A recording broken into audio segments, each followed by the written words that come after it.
Hey everyone, and welcome to another week of OSHIP. This week we're going to ask the question if having a strong body is going to help build a strong mind and make you a great leader. And we've got the perfect guest on to answer that question, Robin Thurston. Robin's the founder and CEO of Outside. And if you're not familiar with Outside, it's a portfolio of diverse active lifestyle brands.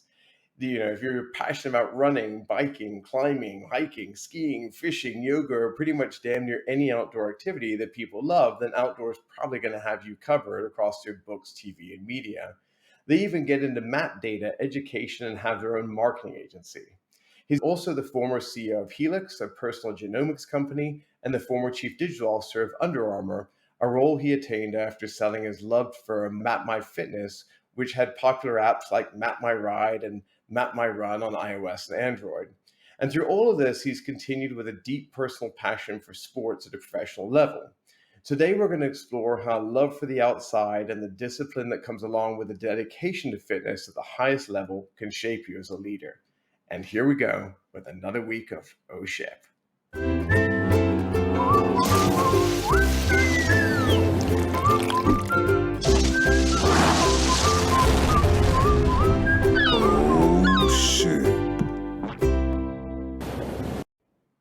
Robin, welcome to Shift. How are you? I'm doing great. Thanks for having me. I'm glad you're here. I've been dying to talk to you. You got a really, really, really cool background and a hell of a run as an entrepreneur, and it looks like you're just getting started. So thank you. Thank you again for joining us. It's pretty obvious that you are passionate about anything having to do with going outside. I like that you're running the brand strong on the shirt today as well. But I think whether it's fitness, understanding the human body, and as I've mentioned, a kind of a clear passion for the outdoors are this very obvious pattern in your career. How did this passion start for you? Well, I was somewhat lucky that I grew up in a place like Colorado. The other day, I went for a hike with a guy named Mo Siegel, who was the founder of Celestial Seasonings, and was telling him in the late 70s, he launched a bike race called the Red Zinger, which was based off of one of the teas names as part of Celestial Seasonings. And if he had not brought that event to market, which was also for juniors, for young kids to ride and learn how to race, I probably wasn't a bike racer. I had this sort of fortunate situation that we had a great event like that in Colorado. I was young, I was skiing a little bit, but I got into cycling through that as a channel. And, then just sort of grew up in that world of road riding and, was fortunate enough to learn a lot of the hard lessons of that world. I just moved to Asheville, North Carolina, or the region anyway, late last year and became kind of obsessed with hiking. So I'm developing my own kind of passion for going outside right now. But for people that aren't diehard cyclists like me, is this like, we talk 20 miles, 50 miles, 100 miles? Is it about speed? Is it about length? Is it about both those things? Like, what are we talking about here? Well, I mean, obviously, cycling, even when we developed like Map My Ride, it was interesting, like the average ride in the system for what I call a huge, millions and millions of people was about 20 miles and maybe a little bit over an hour of riding. Same thing in running. In running, the average person runs 3 miles 3 times a week, as an example. That definition around general health and how people think about getting active, whether it's hiking, maybe a hike is 2 or 3 miles and has some vertical climbing in it. But in many respects, it's about being outdoors. It's about connecting with nature and the impact that that has on people from a mental and physical health perspective. And I feel like I was fortunate enough to grow up in a world where I got to spend a huge amount of outdoor time and, really seeing the world. I just think that I was super fortunate to have that experience. And my hope is that outside and brands that we have are sort of a way for people to get inspired to go do those things, right? And because they do have such a big impact. And unfortunately, we're not just in the US, but globally, we're on some pretty devastating trends in terms of how much time people are spending outdoors. Yeah, sad but true. Yeah. So I want to divide this up a little bit. So I don't think anyone would argue that being in better shape and connecting with the outdoors is good for your mental health. I'd love to kind of take that when you start thinking about at the more professional level, the hardcore cyclists, hardcore runners, How do you think preparing for, I assume this is competitive type stuff. So, like, how do you think preparing for professional sports has effectively prepared you to be a better entrepreneur, a better business leader? Well, I mean, I think when you racing at a high level, or again, I don't care if you're a professional marathoner or semi-pro, athlete anywhere. I think that you lose a lot. I mean, literally, like you're in the game all the time. You're doing hundreds, could be 100 bike races a year. The reality is 99% of those you lose. You're not the winner, right? So this ability to sort of adapt and learn through failure, I think is something that sports does incredibly well. Like I actually don't think there are many venues that allow people to learn failure as much as sports because like I said, I don't care which sport you're in. There's that great Michael Jordan saying about like how many shots he missed and how many games he lost. And I think that's really true about sports is that it does allow you to learn to adapt and really think about those losses and how you might go on to win something. I'm very modest about my semi professional career in cycling, which is that I carried a lot of water bottles. I chased a lot of breakaways for better riders on the team. I'm super humbled by the fact that I got to ride with people like Oscar Kamensind and Andrei Sipitowski and other people on the team, the Swiss team that I rode for. In retrospect, at 50, I would say that the most valuable things that I got out of cycling and living in Europe was essentially the ability to adapt and learn failure and come back from failure. And then also just the camaraderie from the team. I mean, I feel very fortunate that I was on an amazing team that had a very good sort of collaborative framework. And I still have dear friends that I rode with and talk to regularly.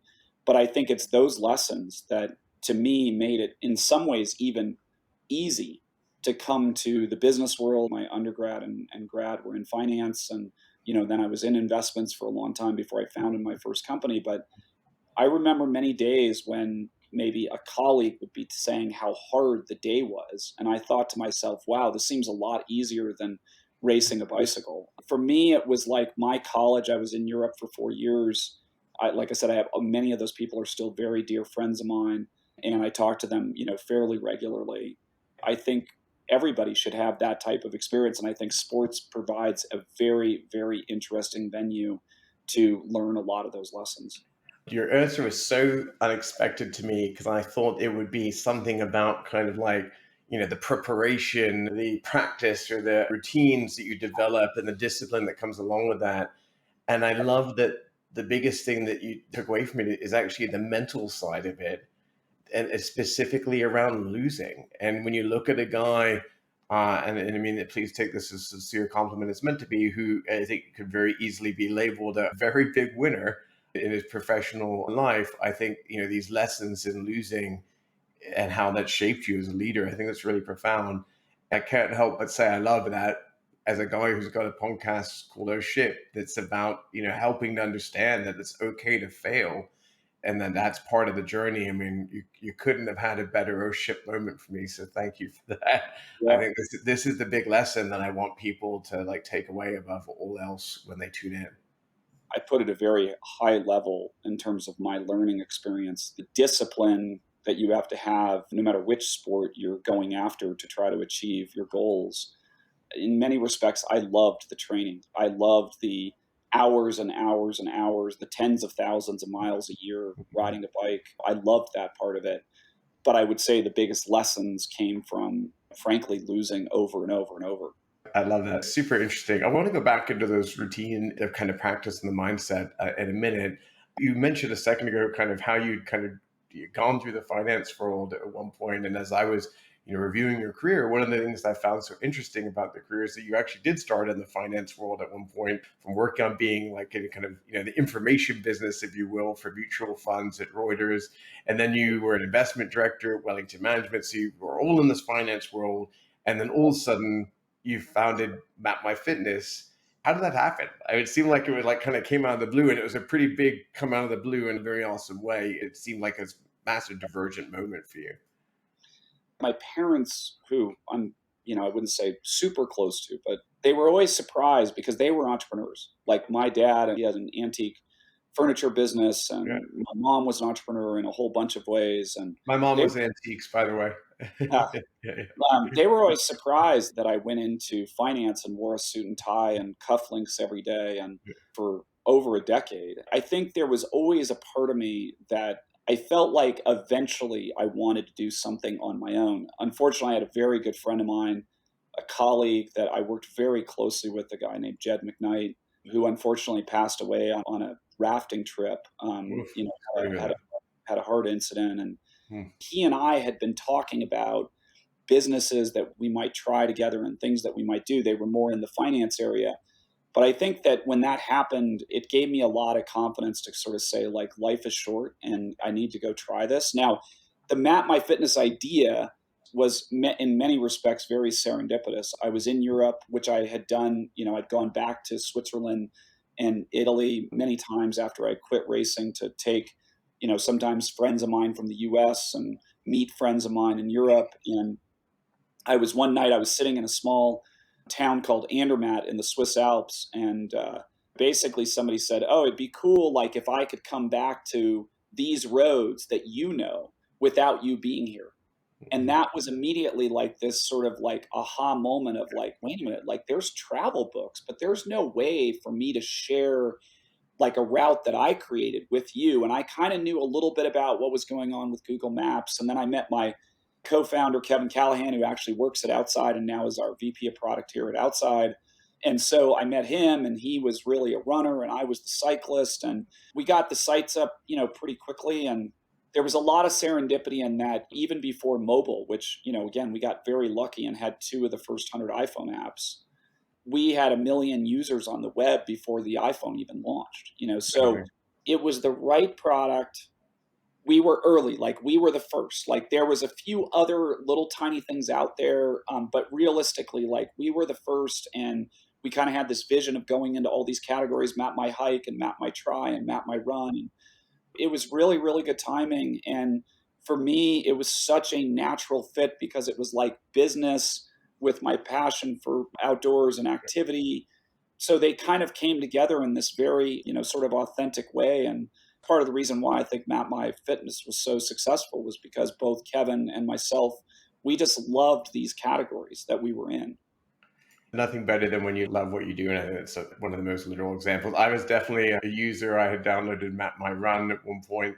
Unfortunately, I think all it did was map how lazy I was. But I know a lot of other people who are great runners really appreciated it. So one of the things I love asking, entrepreneurs who've had some great success in their career, I'm guessing it was this company, but maybe I'm wrong. Was there kind of an inflection point for you, this kind of moment where something clicked and you're like, oh, I think this is going to get big, or you kind of sensed that your life was kind of changing in a major way? Life different. I mean, I don't think until Yeah.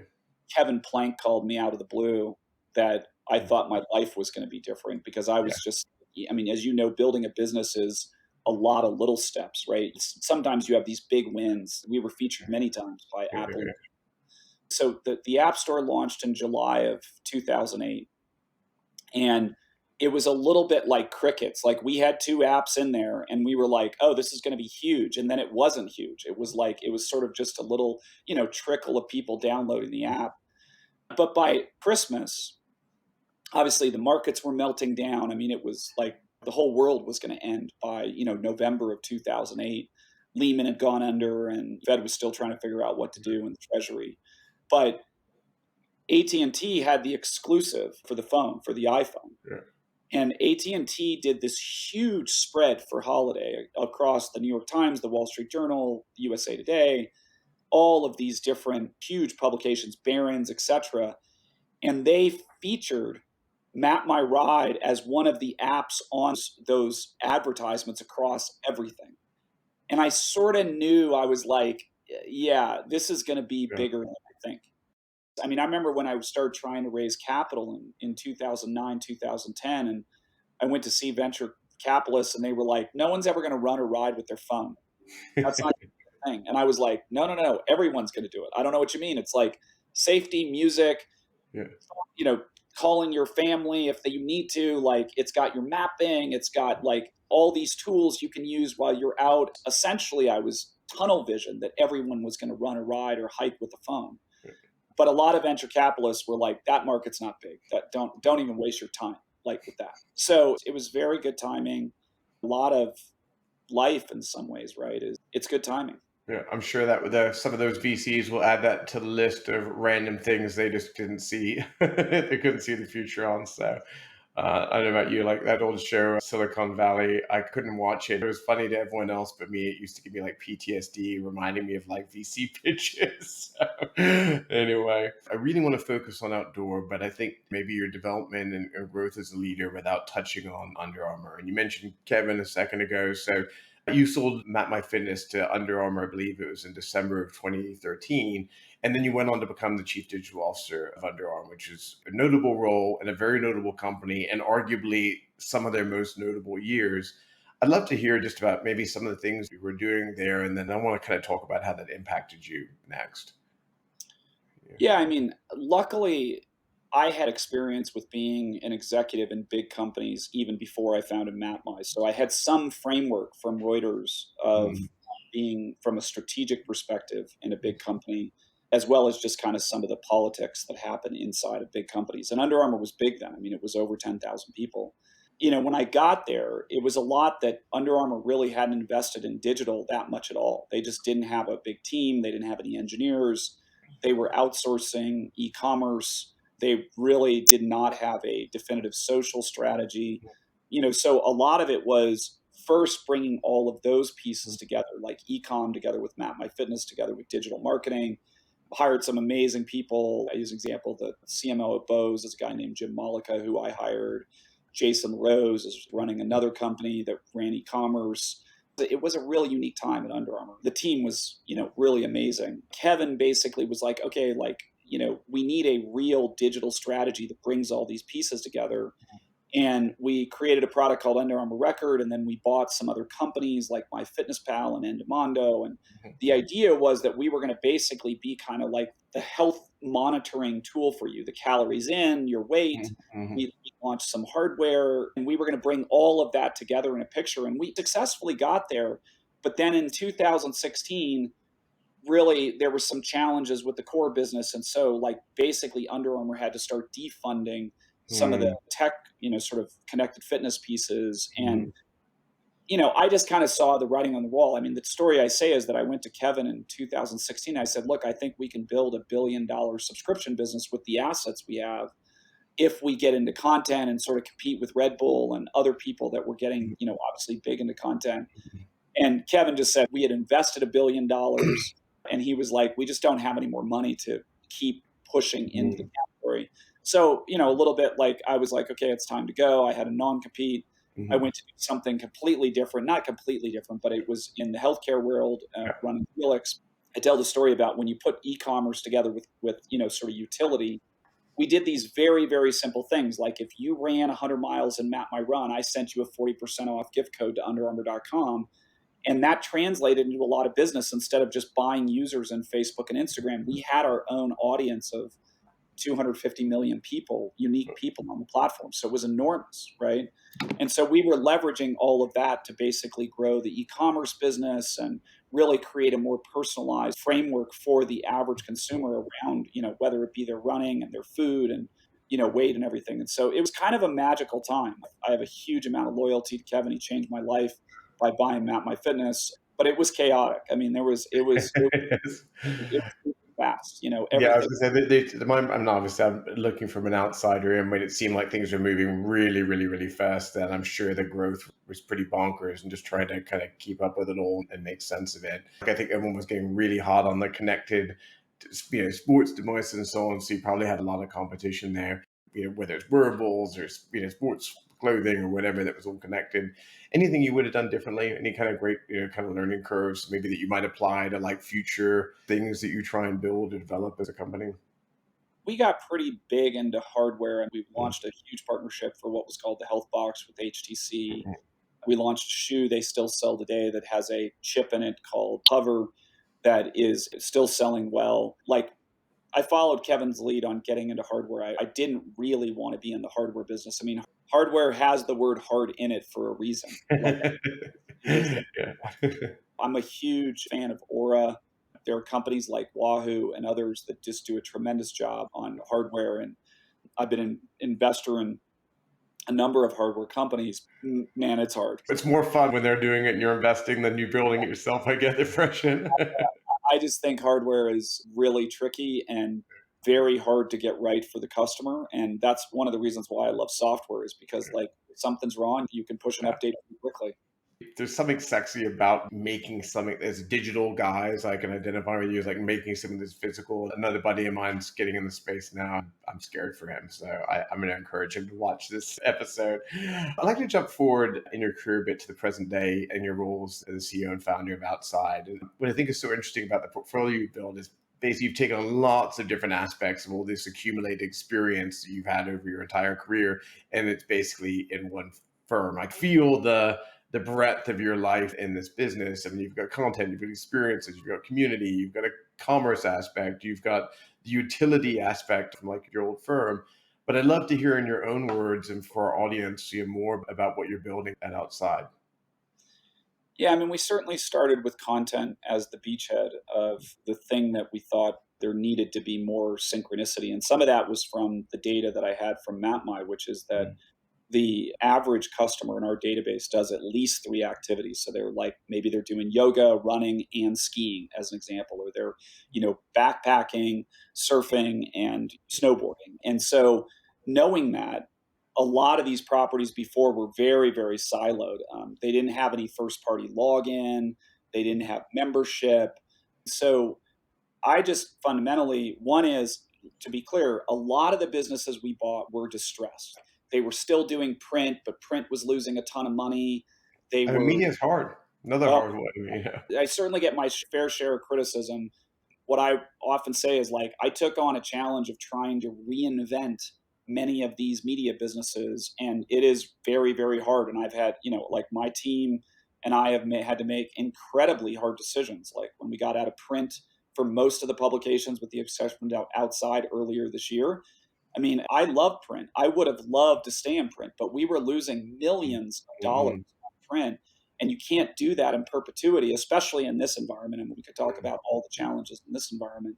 I just felt like there was an opportunity to bring all of these experiences closer together, create a more personalized experience for the customer, with the primary goal of how do I get people outside more? How do I inspire them? How do I activate them?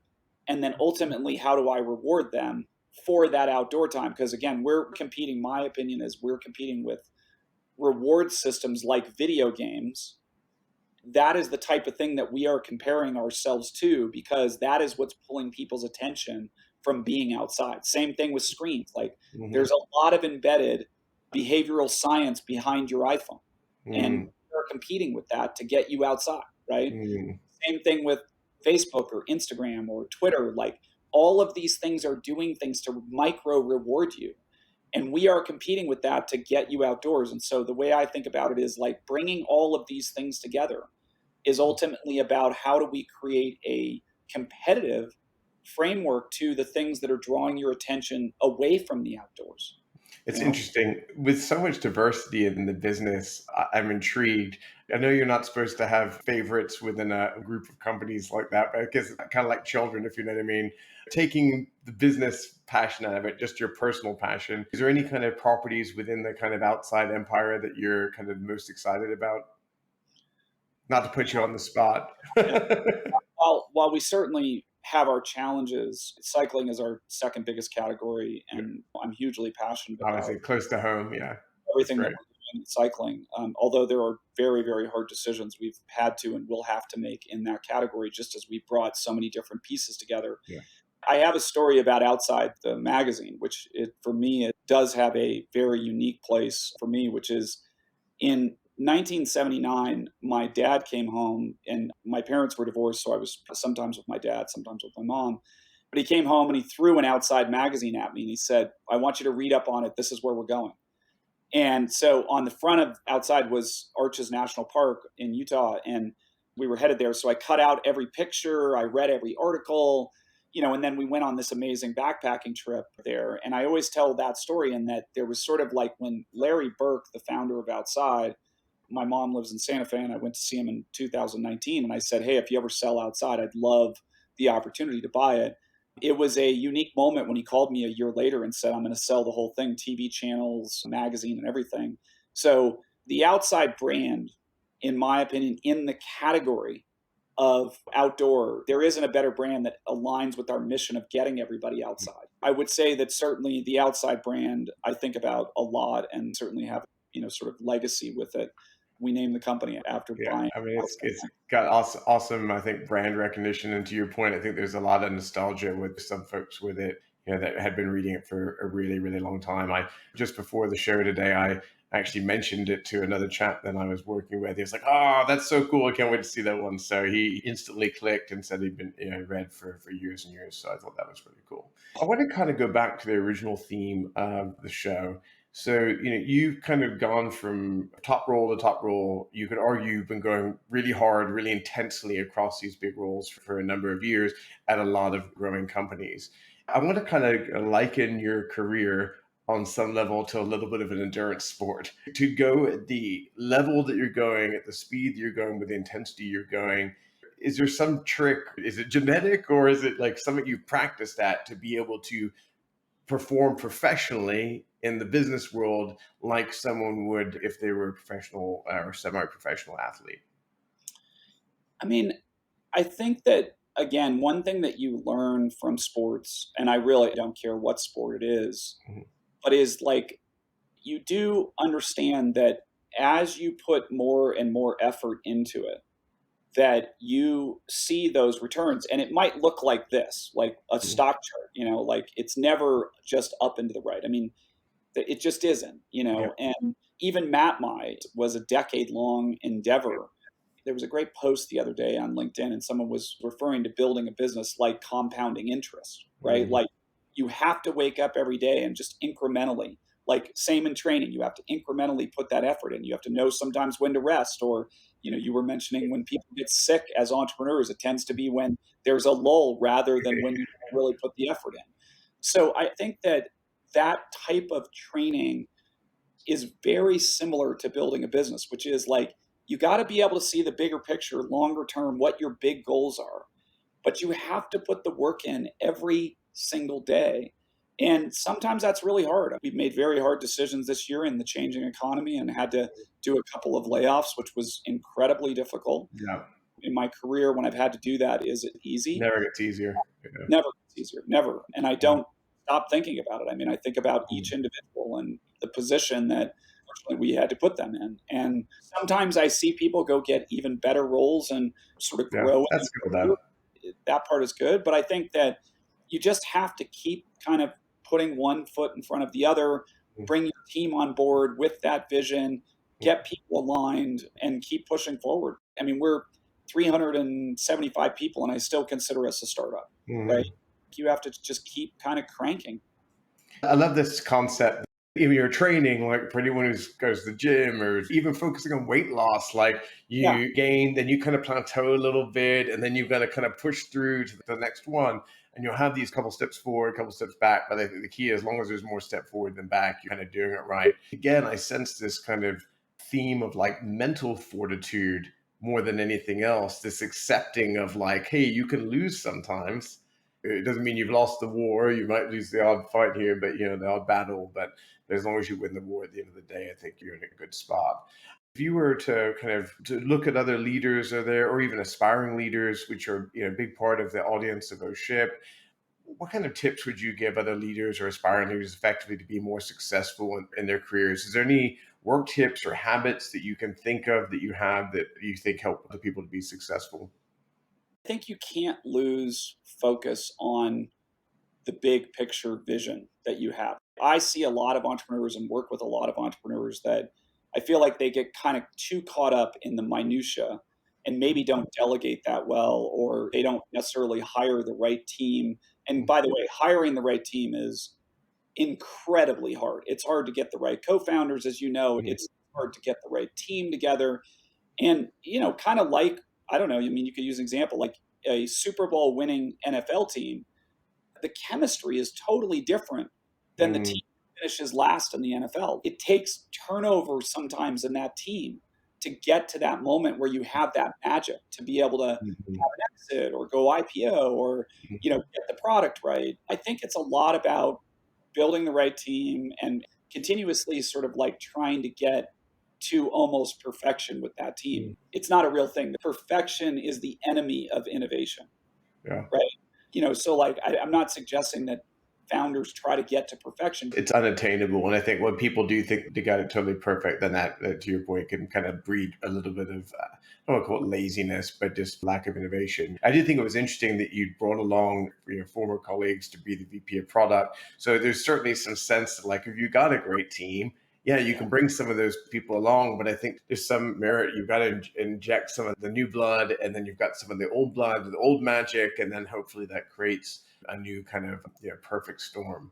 I often talk to teams about this. I've been very fortunate that a lot of people I've worked with in the past are working with me. Like my CFO and I work together at Helix. My chief people officer and I work together at Helix. I have other Helix employees that work for us. I have other Map My Fitness employees that work for us, right? And it's about that balance between new and people that you've worked with for a long time, because there's certainly a bit of security and the trust that's built with teams that have worked with together before. It's a collector of great people, it sounds like. So I want to be conscious of time for this week's episode. It would not be a ship if I didn't ask an ship question. For those of you who are joining our ship for the first time today, one of the things we always try to do is ask some of these great guests like Roman about their careers, but we also like to kind of ask about a moment where things maybe have kind of gone off the rails or wrong for them and how they handled it. And sometimes maybe these can be moments where something went wrong and it made them rethink how they were a leader or shifted how they approach business or the world or just even life. Sometimes it's maybe none of those things. Maybe it's something that kind of went off the rails, is a little crazy and wasn't very funny when it happened, but it's really funny in hindsight. We're open to any form of ownership story, but I would love to hear if you've got one you're willing to share, Robin. Well, I mean, in some ways, I mean, I'm living it right now. As I said, there were a number of distressed assets that we bought in the media space. And while I had spent a decade at Reuters, I mean, the challenge of trying to reinvent the media business in light of what's going on with social media and sort of the entire ecosystem about how people consume information, and the mix between the ad business and building a membership business and bringing some of these other things in like utilities and all of these pieces. I mean, we did 21 acquisitions in 24 months, Wow. and it's daunting, frankly. And I'm very humble in that I've made a lot of mistakes, but I'm definitely having that sort of oh ship moment in that, like, it's tough. I mean, this is not for the weak hearted in terms of trying to reinvent a media business and sort of what's going on in the world of media.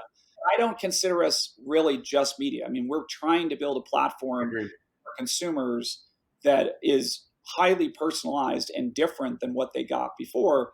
But I'm also very sensitive to the fact that we have brands that have been around. I mean, Ski Magazine's been around for 82 years. Warren Miller Films has been around for 74 years. And I believe that I try to think a lot about how important those brands are to people.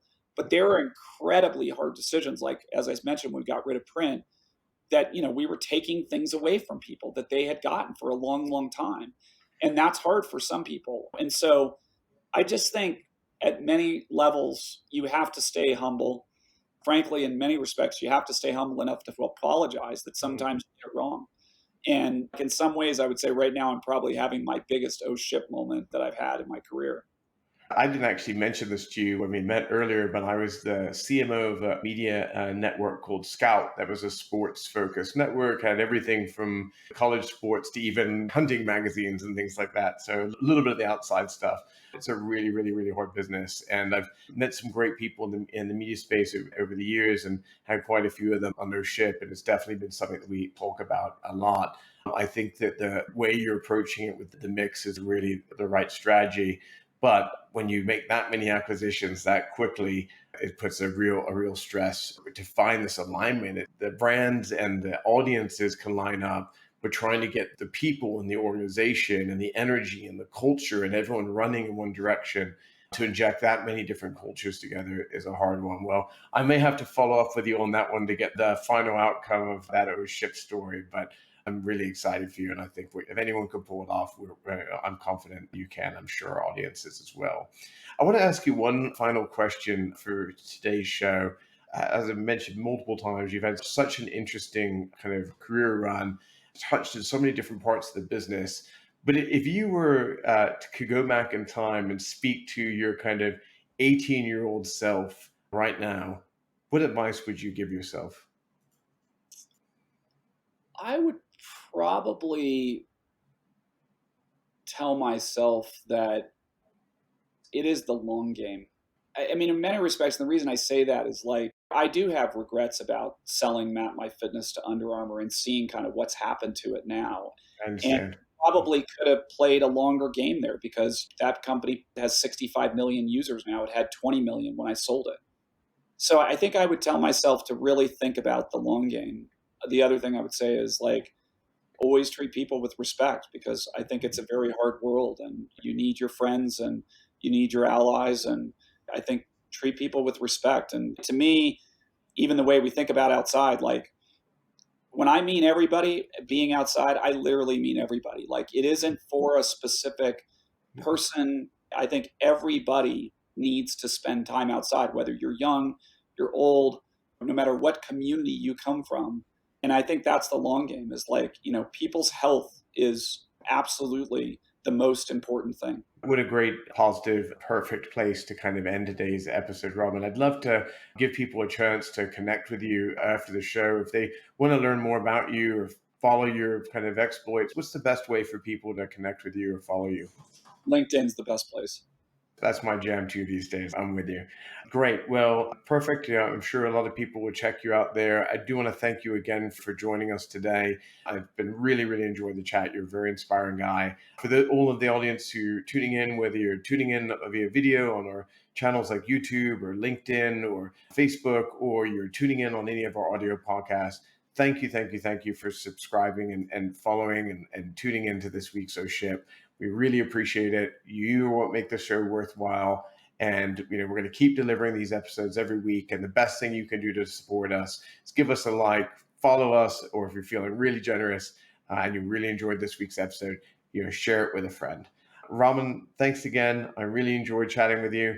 And we'll see everyone on next week's O Ship. Thanks, Freddie.